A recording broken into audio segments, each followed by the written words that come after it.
Bonjour à tous et bienvenue dans Case au Pays, l'hebdo 100% habitat local et 100% pays. Installez-vous dans votre espace de détente, votre havre de paix et de douceur, parce que chez moi, c'est une autre ambiance. Entre ma fille Jamila qui décide de repeindre sa chambre en vert fluo pour l'énergie positive et mon fils Elijah qui réfléchit très sérieusement à installer une étagère dans la voiture, on est d'accord, on se comprend, le calme est très relatif. Au moins ici, on va respirer et je respire avec vous, enfin. Mais tout de suite, le sommaire. De l'idée à la maison, l'architecte vous accompagne. On fait le point sur les plus, les droits et les règles. Brico côté Case, comment installer ta station de filtration pour récupérer de l'eau de pluie et dire adieu à la facture d'eau. Dans Case en vrac, on change de ton, place aux concepts malins et aux astuces qui font parler sur le web. Case juridique maintenant, la réglementation encadre, l'information protège, décryptage d'un point juridique. Et bien sûr, place à notre jeu Casa Quiz, un moment pour réfléchir tout en s'amusant et vérifier si on a bien compris les clés de l'émission. Alors, tenez-vous prêts. Comme on peut le voir, c'est un programme très chargé qui nous attend. Parce que construire sa maison, ce n'est pas évident. Entre les normes, les délais, le budget, c'est un vrai parcours du combattant. Mais heureusement, il y a un professionnel clé pour tout orchestrer, c'est l'architecte et on en parle tout de suite. L'architecte, c'est celui qui, en fonction des besoins d'un client, et le client ça peut être un privé ou un public, de faire en sorte de concrétiser un projet architectural qui va s'adapter aux besoins du client pour le concevoir, pour l'imaginer, pour le créer. Et il y aura une deuxième partie qui sera la partie réalisation. Donc là, pendant cette partie réalisation, l'architecte, il s'assure de faire en sorte que le chantier se déroule en respectant le budget, en respectant les délais et respectant toutes les réglementations en vigueur. Alors quand un client vient voir un architecte, la toute première phase qu'il fera, ça sera une esquisse. L'architecte prendra toutes les contraintes liées au terrain, liées au règlement d'urbanisme, liées au budget. À partir de toutes ces contraintes, il va concevoir un projet. Il va le présenter au client sur la base de plans, de vues en 3 dimensions et on va prendre en compte les observations du client sur des modifications éventuelles qu'il aimerait apporter. À la fin de cette phase, on va préparer le dossier de permis de construire, l'autorisation d'urbanisme qui nous autorisera à construire le projet. Une fois que ce permis de construire est accordé, pendant toute la phase de chantier, l'architecte doit une réunion hebdomadaire sur site pour vérifier de l'avancement correct du chantier. Donc, oui, mais sur le 50, c'est bon, tout le monde passe. Tu as la de quoi laisser. On a 300 balles au total, donc je vais laisser 50. La rémunération va varier en fonction de la complexité du projet. C'est un pourcentage sur le montant des travaux qui sera réalisé. Pour une maison individuelle, en moyenne, c'est entre 9 et 12% du montant des travaux qui seront à réaliser. La réglementation française oblige à passer par un architecte quand on va faire un projet. Et il y a une dérogation pour un particulier qui construit une maison en son nom propre pour y habiter. Si elle fait moins de 150 mètres carrés de surface de plancher, il n'est pas obligé de passer par un architecte.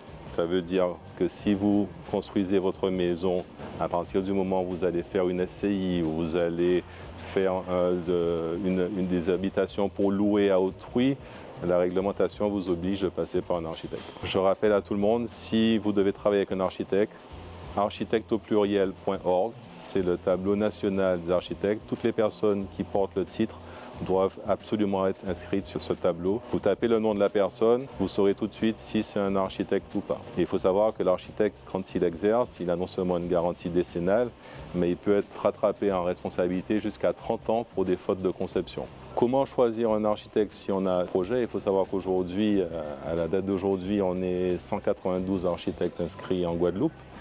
Et il y a un autre site qui s'appelle Architecte pour tous, sur lequel il y a tous les architectes inscrits en Guadeloupe qui sont référencés, mais avec des photos aussi de réalisation. Donc ça vous permet, avec 3, 4, 5 images, de voir quel type d'architecture ils font. Et prenez contact, rencontrez ces architectes et faites votre choix par rapport à ça. Comme on l'a vu, l'architecte ne se limite pas au dessin des plans. Il conçoit et coordonne le projet pour sécuriser chaque étape de la construction. Allez, tout de suite, on y va. Brico Côté Case, c'est notre rubrique avec un focus sur la station de filtration. Comment récupérer l'eau de pluie, l'installer correctement et l'entretenir pour faire des économies durables. Bonjour, je m'appelle Kirtley et je vais vous présenter la station de filtration d'eau de pluie. Donc, comme nous le savons, le coût de l'eau est assez élevé et nous souffrons de nombreuses coupures d'eau. Cette station vous permettra de transformer votre toit en une source d'eau gratuite. Donc, l'installation est composée de 3 différents éléments. Donc, en première place, nous avons le récupérateur d'eau, qui là est un modèle de 310 litres, mais la capacité peut varier entre 310, 500 ou 1000 litres. Ensuite, nous avons le bloc d'infiltration qui est composé de 3 différents filtres. Et pour terminer, nous avons le surpresseur. Donc, le rôle de la cuve est de récupérer l'eau qui sort du toit et via la gouttière, elle vient se stocker dans le récupérateur d'eau. Ensuite, cette eau va passer dans le bloc de filtration.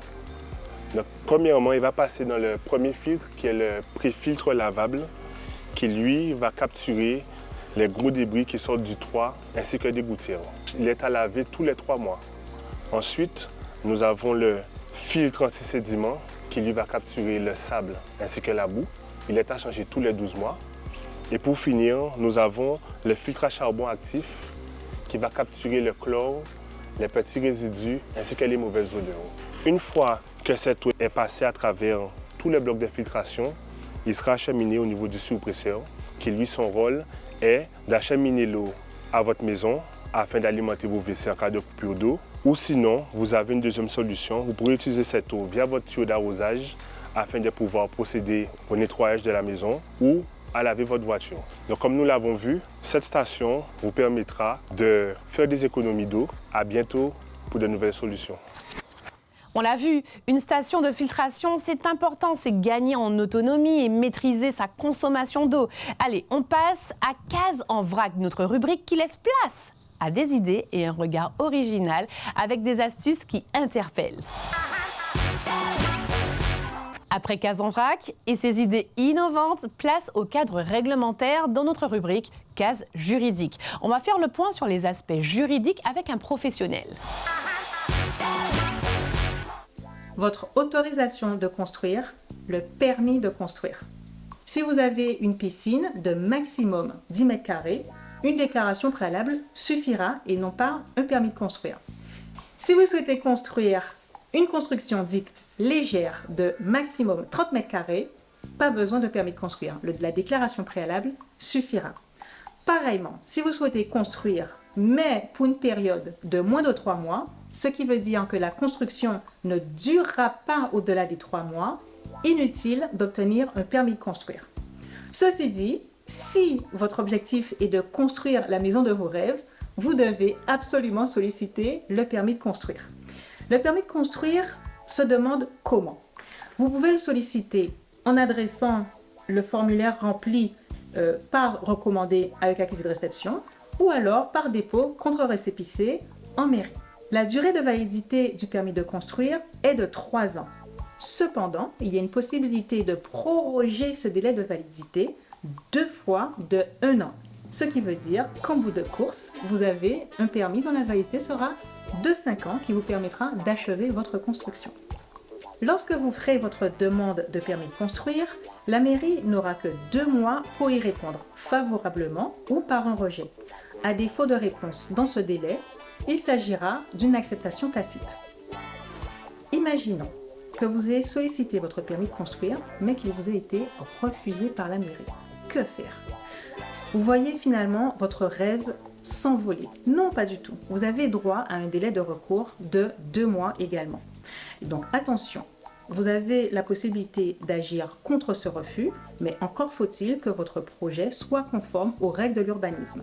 Peut-être serait-il plus judicieux de revoir votre projet et de présenter une nouvelle demande de permis de construire conforme aux règles de l'urbanisme.